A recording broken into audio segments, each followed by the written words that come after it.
Sesampainya di Huaguo, Gokong pun mengungkapkan kekesalannya pada Gumoong karena ia merasa hanya minum-minum dan sudah dianggap sebagai pengacau. Namun di sini Gumoong mengatakan bahwa Gokong memiliki ilmu silat juga ilmu sihir, sehingga ia tak pantas merasa kesal yang berlebihan. Gokong pun terinspirasi lalu merayakan juga mengangkat dirinya sendiri sebagai Kerasakti. Silahku baik, begitu juga ilmu sihirmu. Kau adalah si Kerasakti. Aku akan bergelar Kerasakti.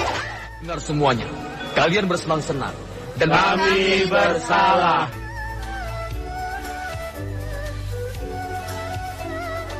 Para dewa yang melakukan pesta minum-minum bersamanya kini mendapat teguran dari Kaisar Langit.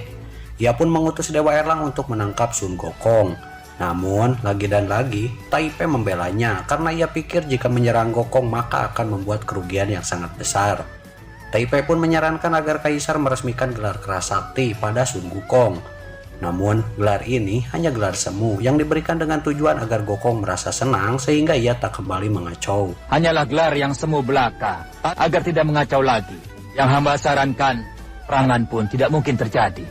Akhirnya Kaisar Langit menyetujui usulan Tai Pei dengan gelar Kerasakti pada Gokong akan segera diresmikan. Ia pun akan diberikan istana baru di Kahyangan, kemudian akan didampingi dua pejabat yang secara perlahan akan mengajarkan Gokong sopan santun. Kaisar melarang para dewa bergaul dengan Gokong agar tak kembali membuat kegaduhan. Pak Menteri dilarang berhubungan dengannya. Setelah itu, Tai Pei menemui Gokong lalu mengatakan bahwa kini Kaisar Langit secara resmi telah mengangkat Gokong menjadi sang Kerasakti dan harus tinggal di Istana Langit. Surat resminya sudah kubawa. Atas nama langit, Kaisar memutuskan Ingin merestui gelarmu secara resmi. Sekarang kembali ikut aku ke Istana Kahyangan. Singkat cerita, Gokong pun sudah sampai di istana barunya, di mana ia didampingi Dewa Anjing dan juga Linseng. Gokong pun disuruh mandi lalu ganti pakaian dengan baju barunya. Setelah itu Gokong pun diajarkan cara bertata krama oleh Dewa Anjing juga Dewa Linseng. Akan mandi dan ganti pakaian.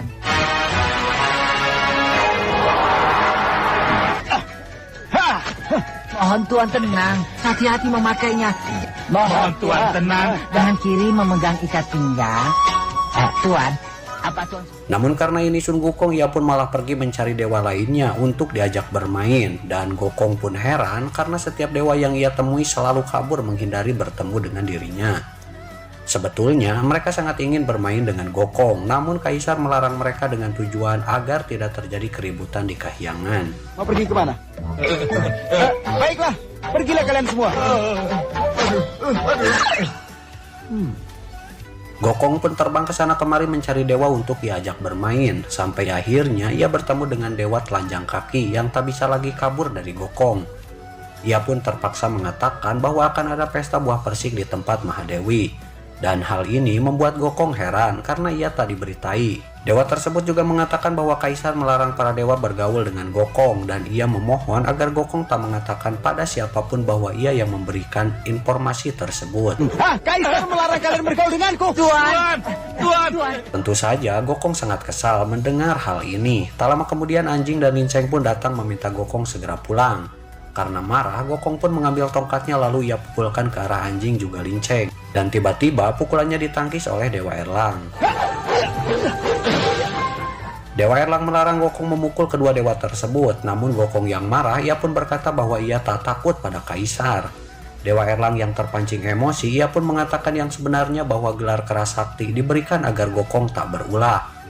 Ketika mereka akan bertarung, datanglah Tai Pei dan hal ini tak disia-siakan oleh Gokong dengan menanyakan kebenaran ucapan dari Dewa Erlang. Benar, iya benar. Sudahlah. Betapa kagetnya Gokong ketika ia tahu bahwa gelar Kerasakti yang ia peroleh hanyalah sogokan agar ia tidak mengacau. Karena masih memandang Tai Pei, ia pun pergi ke istananya lalu menotok Anjing juga Linseng yang terus mengoceh. Gokong pun menancapkan tongkatnya ke bumi dengan tujuan agar rakyatnya bisa naik ke Kahyangan.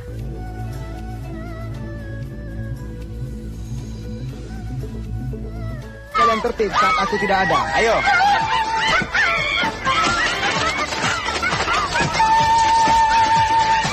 Sekarang kita pergi ke pesta bunga persik. Setelah rakyatnya berada di Kahyangan, Gokong pun mengubah mereka menjadi debu, lalu ia bawa di genggamannya untuk pergi ke pesta buah persik Mahadewi. Dan kau tahu ya? Sesampainya di sana, Gokong pun menotok para dewa juga dewi yang ada di sana, lalu menyuruh rakyatnya untuk pesta buah persik. Ia juga menyuruh para kera agar membawa semua makanan juga minuman di sana ke Gua Swalian, lalu mereka adakan pesta di Hua Guo.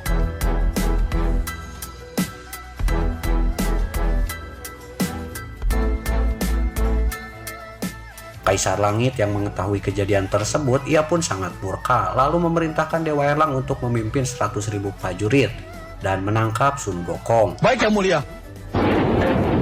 Singkat cerita, Dewa Erlang bersama pasukannya kini sudah berhadapan dengan Gokong dan rakyatnya. Dewa Erlang mengatakan bahwa ia akan menangkap Gokong yang kini ia membantah disebut siluman karena ia adalah raja kera tampan dari Gua Swalian. Pertarungan pun terjadi cukup sengit sampai akhirnya Dewa Erlang terpental, kemudian ia kehilangan Sun Gokong.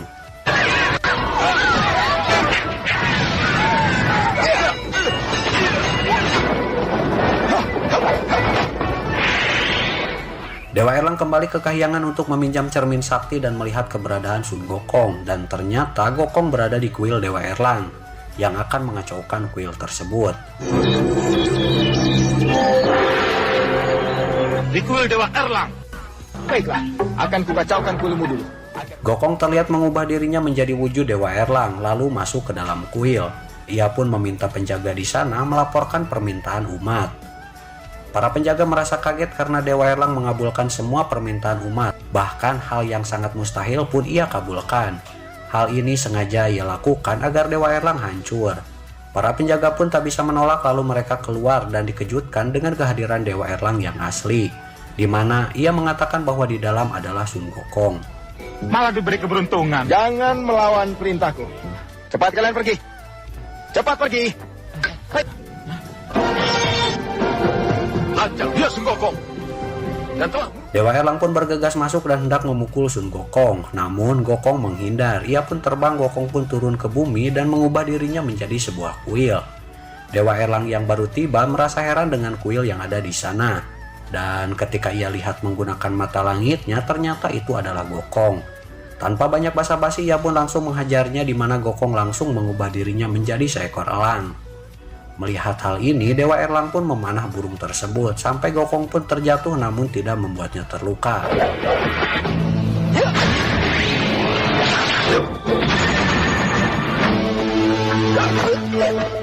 Gokong pun bangun, namun di sana telah hadir pasukan langit. Seketika Gokong menambah lengannya menjadi banyak.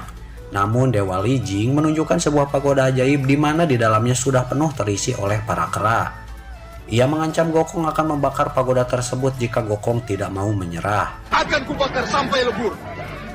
Karena rakyatnya terancam, Gokong pun membiarkan Dewa Erlang menangkapnya.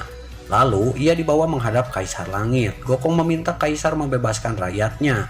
Begitu pula para dewa sepakat agar rakyat kera dibebaskan karena tak berdosa sama sekali.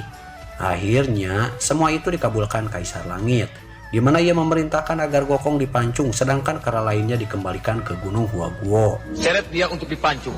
Kau melanggar peraturan. Paskan seluruh kera ke Gunung Hua Guo. Gokong pun dibawa untuk dihukum pancung, namun ternyata semua golok terhebat di kahyangan tak sanggup melukai Sun Gokong. Ia pun kembali dibawa menghadap Kaisar Langit, yang sangat kaget karena Gokong belum juga mati. Kau tidak akan bisa memancung kera sakti ini. Jangan menjadi kaisar.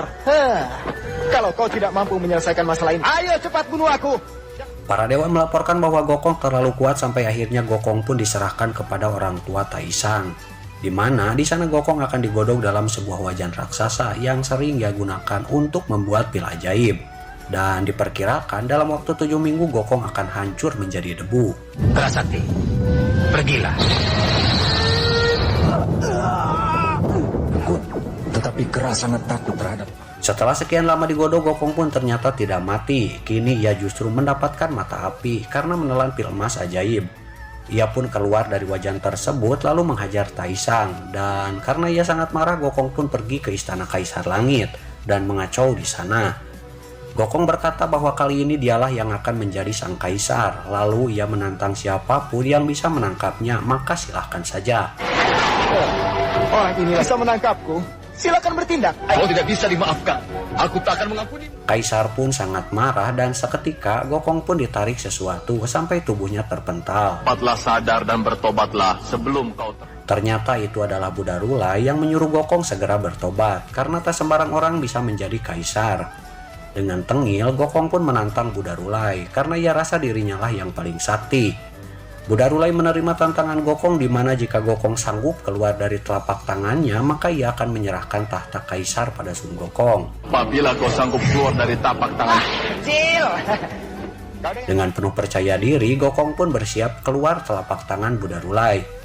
Namun, sebelum sempat terbang ia pun diaclengkan lalu dikepuk oleh tangan Buddha Rulai dan dikurung dalam gunung 5 jari dengan segel. Buddha Rulai mengatakan ini akibat ulah Gokong yang mengacau di mana ia akan terbebas dari hukumannya jika waktunya sudah tiba dan akan ada orang yang menyelamatkan dirinya. ingatlah itu. Tolonglah, aku memang bersalah. Akan ada yang menolongmu. Gokong pun terus berteriak di mana ia berpikir jika dirinya bebas maka semuanya akan ia habisi. Namun sedikit pun ia tak sadar bahwa Buddha Rulai menyuruh Dewa Bumi menyuburkan tanaman di sekitarnya. Tujuannya agar Gokong mudah menggapai makanan. Setelah sekian lama terkurung, Gokong pun mulai sadar bahwa mungkin ia masih punya peluang untuk memperbaiki kesalahannya. Apakah dirinya memang bersalah?